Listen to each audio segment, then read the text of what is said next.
Gloire à l'Éternel, Dieu notre Créateur. Je vous salue, vous les chers bien-aimés qui nous suivez sur Seven TV, précisément l'émission Cette prédication. La grâce de Dieu nous réunit pour élaborer un thème très important qui est comment connaître Dieu pour mieux l'adorer. Chers bien-aimés, je tiens à élaborer ce thème compte tenu des réalités que nous constatons dans notre monde actuel. Quand nous examinons la vie, l'attitude, le comportement, et quand nous lisons la Bible, nous constatons effectivement qu'il y a un problème.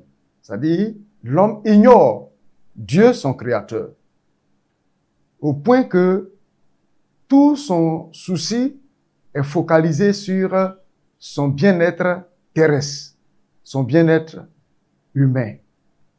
Or, la Bible nous exhorte à ne pas nous limiter seulement à cette expérience terrestre, mais à espérer, à croire, à connaître Dieu et savoir ce pourquoi il nous a amenés à l'existence. Et le but de Dieu, en nous amenant à l'existence, c'est de profiter des grâces, pas seulement terrestres, mais les grâces célestes auprès de Dieu. C'est pourquoi je voudrais que vous qui nous suivez fidèlement, nous puissions ensemble élaborer ce thème aussi important. Du néant, nous apparaissons dans un monde, je peux dire, extraordinaire par la naissance. Et on doit se poser la question, mais d'où sommes-nous quittés? Qui est l'auteur de notre existence? Donc ce sujet ne doit pas être un sujet tabou. Et on ne peut pas aussi mettre au compte du hasard ce monde que nous voyons. Le ciel, le soleil, la lune, les êtres humains, le règne animal, le règne minéral, le règne angélique, etc. Donc, au travers de ce moment, nous irons pas à pas et nous connaîtrons effectivement qu'il est nécessaire de connaître Dieu et pouvoir l'adorer. Parce que Dieu nous a créés pour l'adorer. C'est ce que les recherches nous révèlent. Pour pouvoir atteindre cet objectif que nous sommes visés, c'est-à-dire comment connaître Dieu pour mieux l'adorer, la Bible nous exhorte très vite à croire qu'il y a un être suprême que nous appelons Dieu. Donc, à partir du moment où je commence à croire qu'il existe un Dieu grand, puissant et redoutable, je suis déjà sur le chemin de cette connaissance. Admettre que Dieu, créateur, auteur de toutes choses, existe est le départ de notre foi. Donc, quand on dit de quelqu'un qu'il a la foi, on veut dire que cette personne croit que Dieu existe. Donc, à partir du moment où je crois que Dieu existe, je suis déjà dans mon premier pas dans la connaissance de Dieu. Quand nous lisons la Bible, nous trouvons à l'intérieur de celle-ci de grandes révélations concernant le Créateur. Elle nous donne une explication profonde, logique et claire sur le Créateur. La Bible nous révèle clairement qui est Dieu. Elle nous donne des explications profondes, logiques, claires sur le Créateur. La Bible l'appelle Dieu, Créateur. Et de façon curieuse, nous remarquons que non seulement que la Bible parle de Dieu, mais la nature aussi nous enseigne à connaître Dieu. Donc, de façon curieuse, nous constatons que dans toutes les langues de la race humaine, un nom spécifique lui a été attribué. Quelle que soit la nature du peuple, ça peut être un peuple d'origine animiste, mais dans leur expression, nous sentons que ceux-ci parlent de l'être suprême. Je prends l'exemple. En Côte d'Ivoire, le Sud, le peuple qu'on appelle les Hébriers appelle Dieu Nyankan. Et ceux du centre, les Baoulés, appellent Dieu Nyamien. Tu vas à l'Est, ceux de l'Est appellent Dieu Yego. Je vais parler des Koulango. Tu vas à l'Ouest, les Guérés appellent Dieu Nyonsoi. Les Yakuba appellent Dieu Zran. Si nous sortons de la Côte d'Ivoire, nous partons ailleurs, par exemple, au Nigeria. Les Ibo appellent Dieu Chineke et les Yoruba appellent Dieu Olorun. Tu vas en Tanzanie, en Mozambique, au Kenya, cette langue internationale appelée le Swahili, ceux-ci appellent Dieu Mungu. Ceux du Congo appellent Dieu Nzambe. Tu vas aux États-Unis, c'est-à-dire dans le peuple anglophone, ils te diront que Dieu s'appelle God. Le français appelle Dieu Dieu. Les Juifs appellent Dieu Yahweh. Ceci montre que effectivement, cet être suprême existe. Voilà pourquoi les hommes lui ont donné un nom. Parce que ce qui n'existe pas ne peut pas porter de nom. Donc, nous sommes tous d'accord qu'il y a effectivement un Dieu qui existe. Donc, notre thème d'aujourd'hui nous dit que celui qui croit que Dieu existe est déjà sur le point de le connaître. Effectivement. Et voilà pourquoi, quand nous lisons la Bible manifeste la volonté de Dieu au sujet de sa recherche et de sa connaissance. Il nous ordonne dans Osée 6, le verset 3, il dit « Cherchons ». Dieu nous demande de chercher à le connaître. Que celui qui cherche à le connaître, il le verra. Donc, connaître Dieu n'est pas un sujet tabou. Celui qui pense à chercher Dieu et qui y met sa confiance et sa détermination finira par connaître le Seigneur. Et quand nous lisons Romains, Dieu est indigné en déclarant ceci. Romains, le chapitre 1, le verset 18 à 20.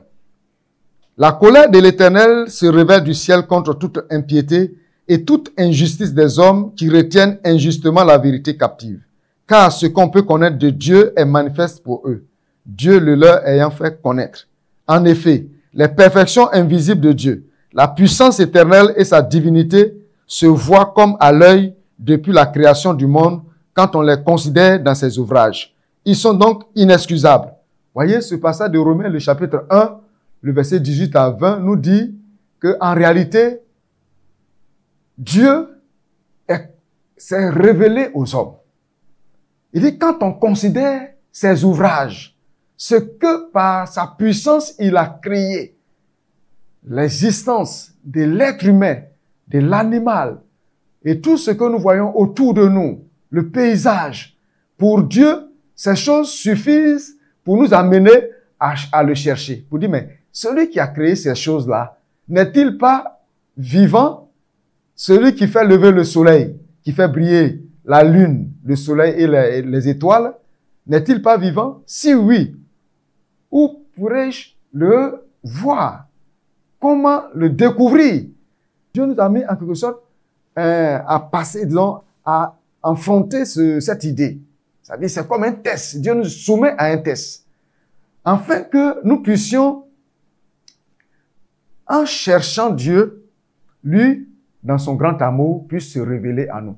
Parce que la nature même nous enseigne que Dieu a soumis l'homme à une recherche. Je prends la science. À force de chercher, la science nous a fait découvrir des choses extraordinaires, telles que la radio, la télévision, les portables, les avions, les automobiles et tout ceci. C'est par la recherche que l'homme a pu découvrir cela. Donc, si nous comprenons que la nature est faite pour que l'homme, partant de là, cherche le Créateur, Dieu, effectivement, se laissera trouver. Et ce qui est merveilleux, quand nous lisons la Bible, nous avons vu des personnes qui ont cherché le Seigneur et qui l'ont trouvé. Qui l'ont trouvé. Et nous les citons en exemple tous les jours, quand on parle d'Abraham, de David, de Josué, de Moïse et tout. Ceux-ci ont cherché le Seigneur. Et comme ils l'ont cherché, Dieu leur a permis de le trouver. Donc, le sujet concernant Dieu n'est pas un sujet à banaliser, n'est pas un sujet à mettre au compte du tabou. pour dire ça c'est un sujet qu'on ne peut pas débattre. C'est pas vrai. Dieu nous a soumis à un test. C'est-à-dire, nous sommes faits pour chercher. Et c'est pourquoi il a dit, celui qui ne travaille pas, ne mange pas. Ça veut dire que si tu ne fais pas d'effort, parce que chercher Dieu, c'est aussi un effort. Si tu ne veux pas fournir d'efforts pour découvrir ce que Dieu veut que nous découvrons pour que nous puissions véritablement l'aimer et l'adorer. Si nous ne le faisons pas par lassitude, disons-nous que le ciel aussi ne nous sera pas favorable. Dans le livre d'Apocalypse, cela est mentionné. Il dit pour les lâches, pour les impudiques, pour les ceci, leur part sera dans le feu. Les lâches, c'est-à-dire celui qui ne veut pas faire d'effort. Si tu cherches à gagner ton pain, c'est un effort que tu fournis. Et si tu le fais avec détermination, tu finiras par l'obtenir. De même aussi, si nous cherchons Dieu, nous le verrons. Donc, quelques passages seront l'objet de notre méditation pour nous aider davantage à reconnaître que si Dieu, on s'engage à le chercher, nous finirons par le découvrir. Quand nous lisons Ésaïe 45, verset 9, il est écrit « Malheur à qui conteste avec son Créateur, vase parmi les vases de terre, l'argile dit-elle à celui qui l'a façonné, que fais-tu » Donc ce passage veut nous dire quoi? Il veut nous amener à comprendre que ceux qui, de façon délibérée, mettent au compte le sujet de Dieu au tabou, ça veut dire qu'ils ne veulent pas fournir d'efforts. Ou bien, quelque part, ils sont en train d'étouffer la connaissance de Dieu. Non seulement qu'ils se détruisent eux-mêmes, mais ils encouragent certaines personnes à ne pas faire des recherches par rapport à Dieu. Et ce passage d'Ésaïe nous dit que c'est dangereux de contester avec Dieu. C'est dangereux de mépriser ou de refuser de chercher Dieu. C'est dangereux. Il dit, ainsi parle l'Éternel, le Saint d'Israël et son Créateur. Veut-on me questionner sur l'avenir, me donner des ordres sur mes enfants et sur l'œuvre de mes mains? C'est moi qui ai fait la terre et qui sur elle ai créé l'homme. Donc Dieu déclare que il est l'auteur de notre existence.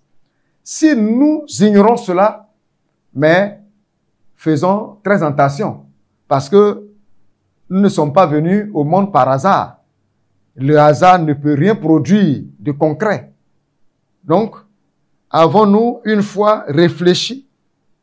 Avons-nous une fois médité sur l'existence de Dieu? David nous dit, « Quand je contemple les cieux, ouvrage de tes mains, la lune et les étoiles que tu as créées. » Donc David reconnaît que, effectivement, la nature qui nous entoure a un créateur et c'est cet être-là que nous avons donné son nom qui s'appelle Dieu en français, God en anglais, ainsi de suite.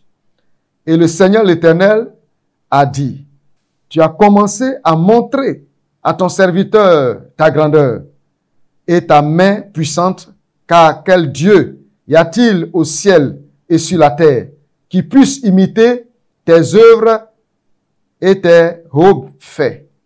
Ça, c'est dans Deutéronome 3 que le Seigneur nous amène à savoir ces choses. Il a créé des choses extraordinaires autour de nous. Et le psalmiste pouvait s'écrier en disant, « Ô Dieu, tes voies sont saintes. Quel Dieu est grand comme Dieu, car l'Éternel est grand. Dieu est grand roi au-dessus de tous les dieux. Il tient dans sa main les profondeurs de la terre et les sommets des montagnes sont à lui. La mer est à lui. C'est lui qui les a faites. La terre aussi, ses mains l'ont formée. Venez, prosternons-nous et fléchissons le genou devant l'Éternel, notre Créateur, car il est notre Dieu. Et nous sommes le peuple de son pâturage, le troupeau que sa main conduit. Oh, si vous pouvez écouter aujourd'hui sa voix. Voyez, le Seigneur, au travers de la bouche de David, nous dit effectivement que ce Dieu qui a créé le ciel et la terre ne peut pas être mis au compte du tabou. Il existe bel et bien. On doit le reconnaître, on doit le rechercher, on doit le chercher. Et à partir du moment où l'homme commence à reconnaître que Dieu existe, déjà, c'est un premier bon pas que Dieu ne néglige pas.